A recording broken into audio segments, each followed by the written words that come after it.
Olá, vamos então continuar com aquele projeto de Pirkei Avot e entrar num outro parágrafo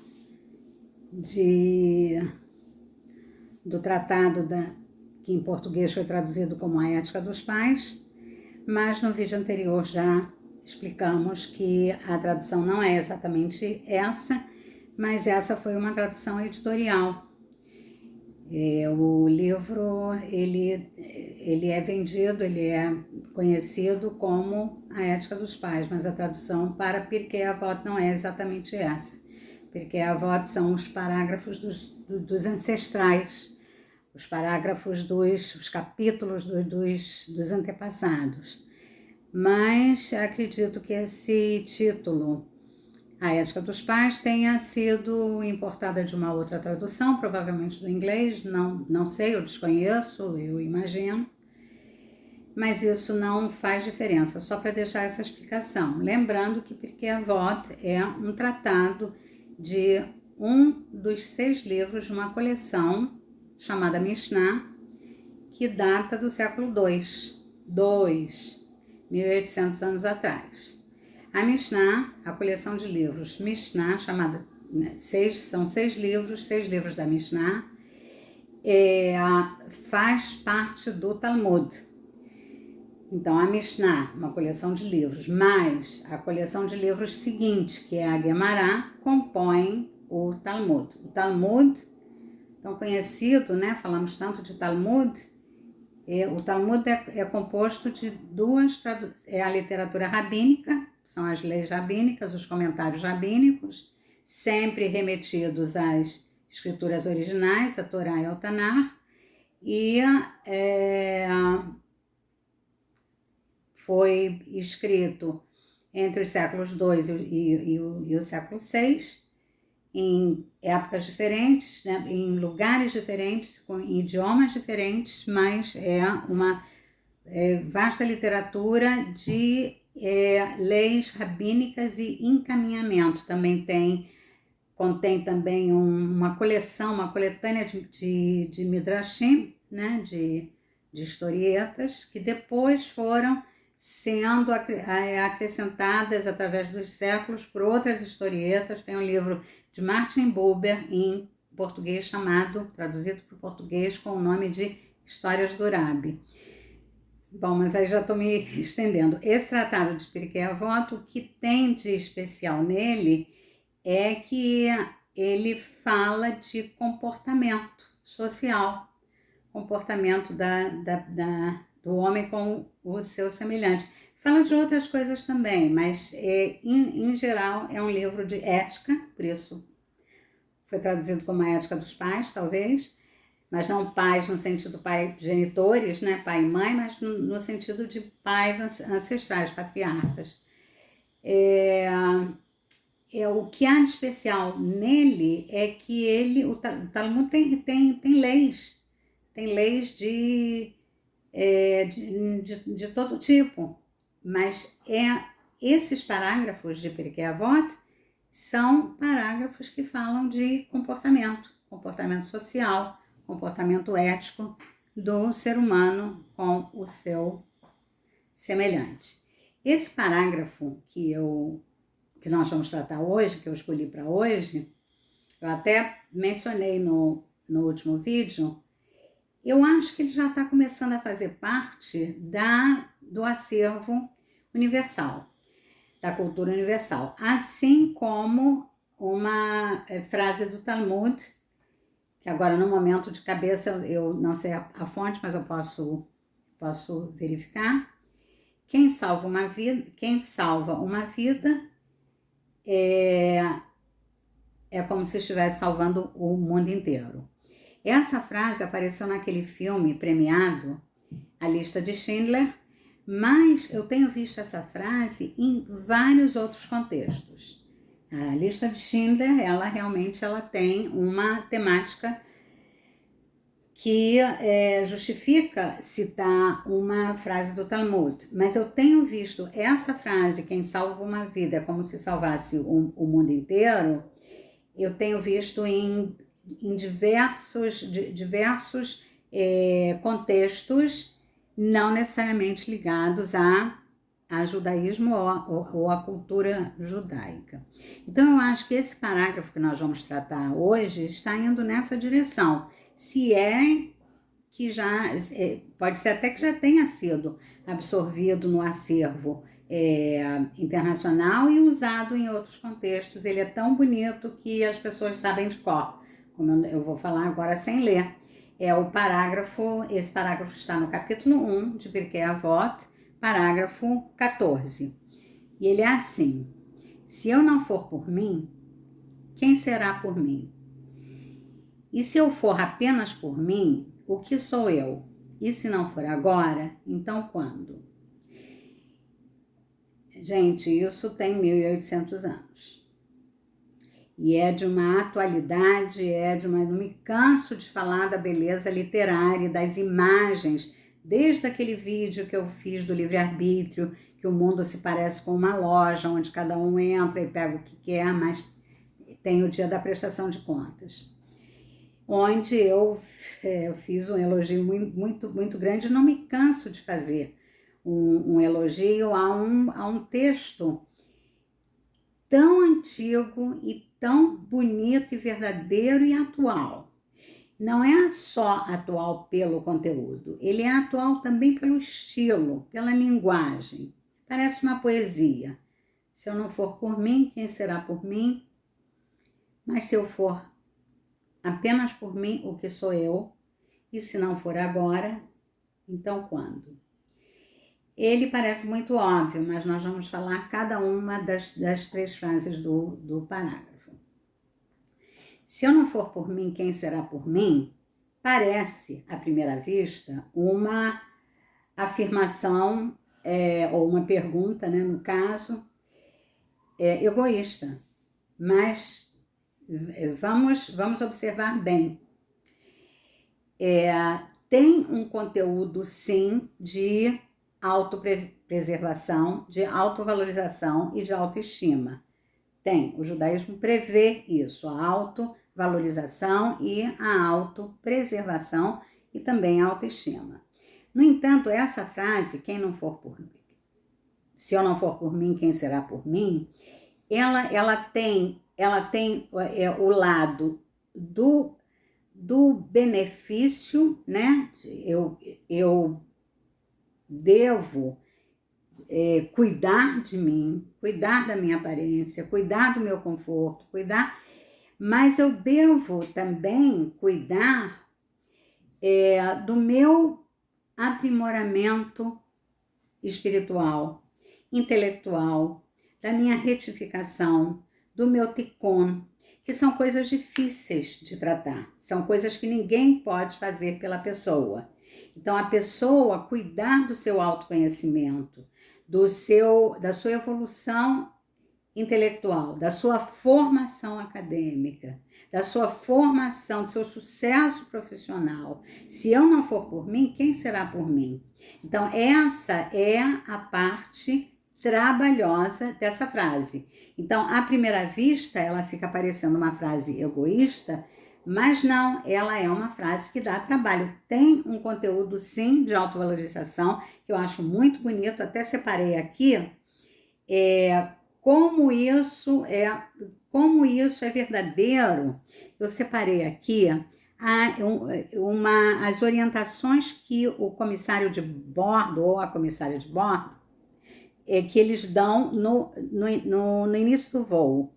Né? Logo no início do voo, eles dão umas orientações e eu separei aqui para falar justamente dessa frase: se eu não for por mim, quem será por mim? E logo em seguida tem: mas se eu for apenas por mim, o que sou eu? Então ele diz assim: em caso de despressurização, máscaras individuais cairão automaticamente dos painéis acima dos seus lugares. Neste momento, puxe a máscara mais próxima para liberar o oxigênio, aplique-a sobre o nariz e a boca, ajuste o elástico à volta da cabeça e respire normalmente. Passageiros viajando com crianças ou alguém que necessite de ajuda, lembramos que deverão colocar suas máscaras primeiro, para em seguida auxiliá-los. Eu acho que essa frase, todo mundo que viajou de avião já ouviu isso. Isso chama muita atenção. O comissário de bordo ou a comissária, eles falam isso.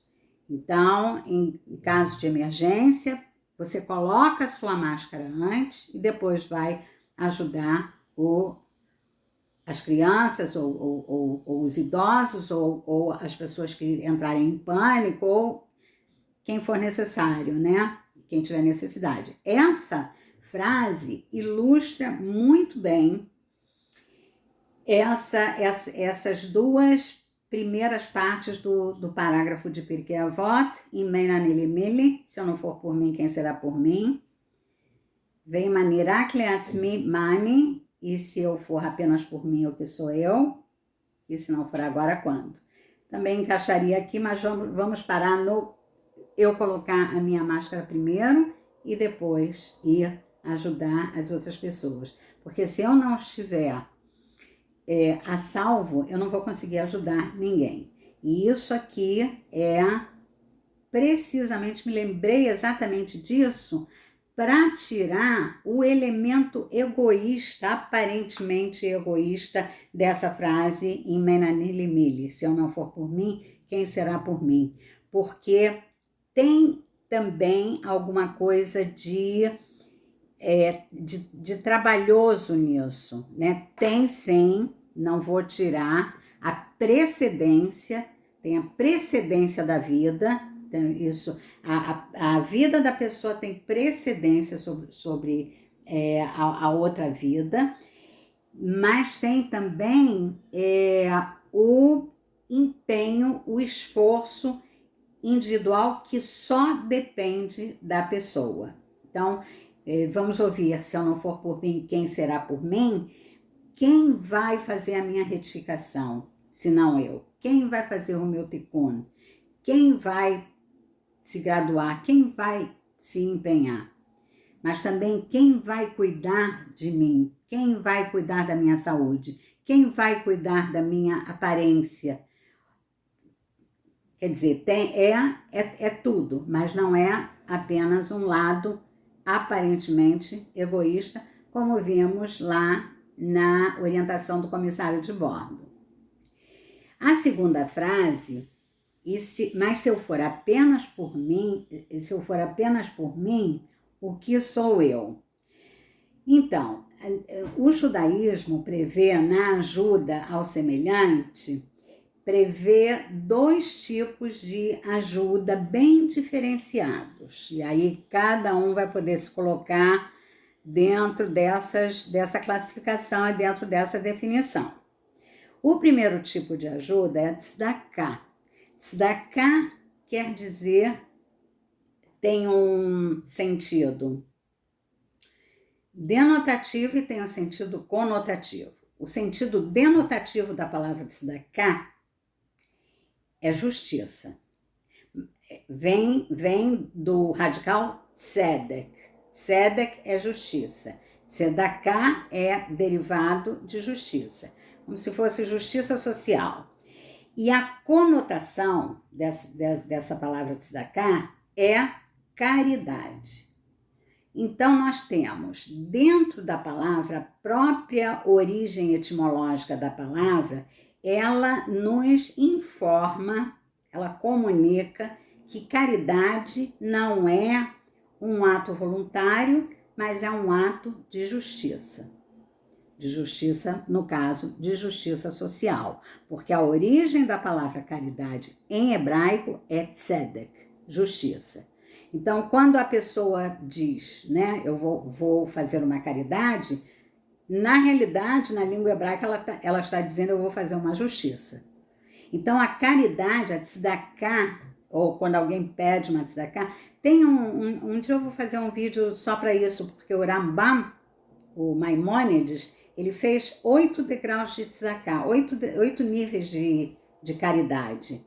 E um dia nós vamos falar sobre isso, né? Que eu já vou antecipando, vou dar spoiler, que o nível mais alto, mais elevado da tzedakah quer dizer, da justiça, é a tzedakah anônima. Muito bem, mas isso fica para outro vídeo. Então, eu disse que tem 2 tipos de ajuda ao próximo. Uma é a tzedakah, que não é nem considerada como ajuda, mas como uma obrigação, né? Porque ela etimologicamente, ela vem do radical justiça, tzedek. E o segundo tipo é Gemilut Hassadim. Gemilut Hassadim, a tradução para Gemilut Hassadim seria aproximadamente apoio benevolente. Esse sim, mas é porque existem conceitos que não se traduzem, né? Então esse, por exemplo, Gemilut Hassadim não tem tradução. Gemilut Hassadim, eu traduzi para apoio, nem me lembro o que eu falei antes, mas seria um apoio misericordioso, ou um apoio, uma ajuda generosa, misericordiosa, bondosa. Esse tipo é uma ajuda meritória. A tzedakah, ela é meritória, mas como ela tem um conteúdo de justiça social, tem um conteúdo não de uma obrigação, mas de uma obviedade, é óbvio que tem que ser feito, né? Então, ela é meritória, mas ela tem esse conteúdo de que é óbvio que isso tem que ser feito. Gemilut Hassadim é um ato voluntário, totalmente voluntário, sem ter nada, sem a pessoa esperar nada em troca. Na tzedakah também a pessoa não espera nada em troca, a pessoa não espera que um dia vá precisar de tzedakah. A pessoa que faz caridade, ela não espera que uma devolução. Um dia eu vou precisar de tzedakah. Tzedakah é um gesto genuíno, né? Mas ele está imbuído de uma consciência racional, né? Racional e emocional também, mas tem a coisa da obviedade, é muito óbvio. Gemilut Hassadim é um impulso interno de ajudar o outro, de tirar um casaco e dar para o outro, de tirar a meia que está usando e dar para o outro, de visitar. Tem uns exemplos na literatura, quando fala de Gemilut Hassadim, cita alguns exemplos, como consolar os enlutados, visitar os doentes. Existem alguns exemplos de Gemilut Hassadim que é essa ajuda, esse suporte misericordioso, esse suporte generoso, que tem não só um toque de obviedade, não é óbvio, mas tem um impulso interno de bondade. Na tzedakah também tem bondade, mas eu acho que ficou bem clara a diferença, né? Tem também, aí mais remotamente, a tzedakah é mais coletiva, tipo, você pode dar para uma instituição que favorece necessitados, pode dar para uma escola, pode dar para um orfanato, então pode dar para um lar geriátrico. Então, tem um caráter também coletivo. E Gemilut Hassadim é mais pessoal, é alguma coisa pessoa a pessoa, né? Que tem não necessariamente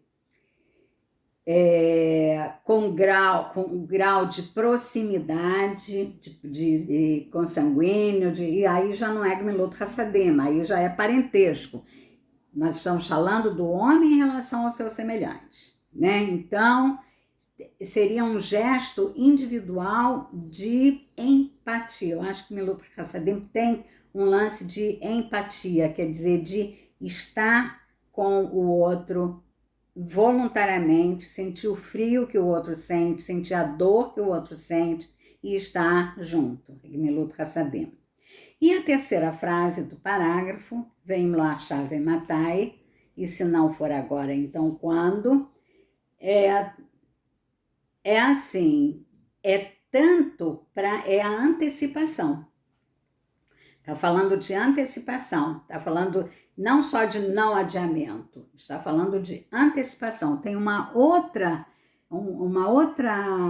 outro dito de Pirkei Avot que diz assim: Eis é o Chacham aroé tanolad.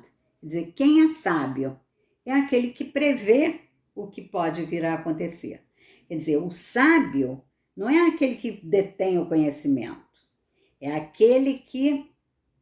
Esse é o Chacham aroé tanolad. Quer dizer, quem é o sábio é aquele que consegue prever consequências, né? Então, esse Im lo achav matai, se não for agora, então quando, ele tem a ver com isso, com antecipação, com prever as consequências e ir para o bem ou para o mal, né? Se for para extirpar algum vício ruim ou antecipar, evitar alguma consequência que já é prevista, não deixar acontecer. E a cada dia trabalhar em cima da evitação daquilo que for aparecendo, como uma coisa boa também. Falamos antes em Tzedakah e Gemilut Hassadim. Não é? A pessoa não precisa em lo achav matai, se não for agora quando. A pessoa não precisa esperar o outro entrar num estado de inanição para entrar com tzedakah ou gemilut hassadim. Isso tem que ser antecipado, tem que ser evitado, tem que ser quanto antes, como uma erva daninha, como uma planta, uma planta desnecessária, uma planta ruim, uma erva daninha, que ela tem que ser arrancada todos os dias antes que ela crie raízes e fique cada vez mais difícil de extirpar. Aí, tanto para fazer o bem, não adiar, né? A eliminação ou a evitação de algum vício, de alguma coisa ruim. Não, então na semana que vem eu paro, tipo, algum vício, né? De fumar ou de beber. Não, semana que vem, não, é o quanto antes.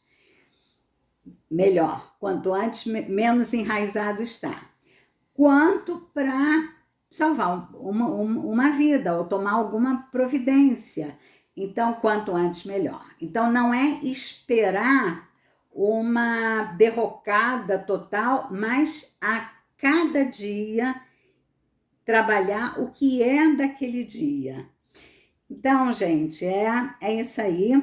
No mais, eu queria pedir para vocês se inscreverem no canal, curtirem, compartilharem e comentarem. Eu tenho recebido comentários muito bacanas e alguns me deixam até emocionada e alguns me ensinam coisas e outros me sugerem temas de vídeos. Então, participem, é bom para o canal e é bom para evolução espiritual coletiva. E lembrem-se, se não for agora, então quando? Então é para já. Então, esse foi o nosso parágrafo de hoje e até o próximo vídeo. Tchau!